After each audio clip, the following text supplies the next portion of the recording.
Hi everyone.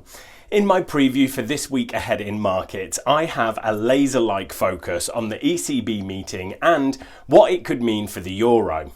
I think it could be especially important after the euro-dollar pair dropped back from the 1.20 level last week. I will of course also include a rundown of this week's economic calendar. GKFX Cambodia presents the week ahead. Since I'm talking about euros this week, it reminds me of a joke my friend told me the other day. She said, for the first time this year, I didn't go on a trip to Europe because of the coronavirus. Normally I don't go because of money and work. If that gave you a chuckle, please click the like button. It really helps the video appear in more search results and helps us reach more people. So remember, it's Labour Day in the United States on Monday, so it might be a slow start to the week.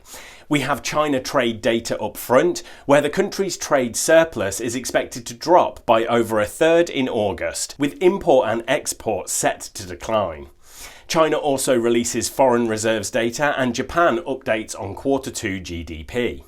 There is Eurozone GDP, then China CPI, before the two interest rate decisions, first from the Bank of Canada and then from the European Central Bank.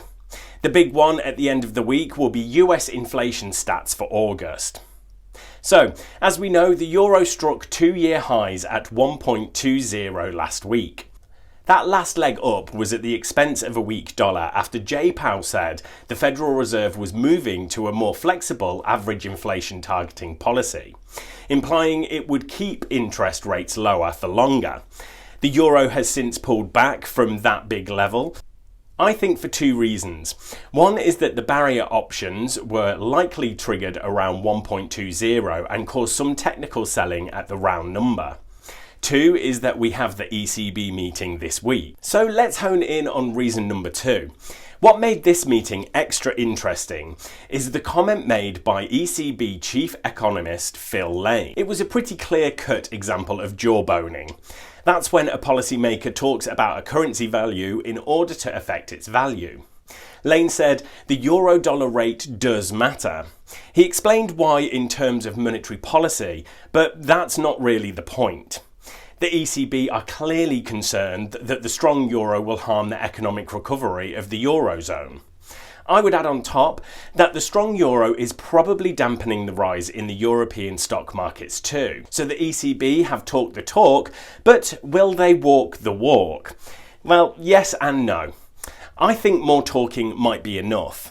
So no change in interest rates or QE is expected, but the ECB is in the midst of its own strategic policy review.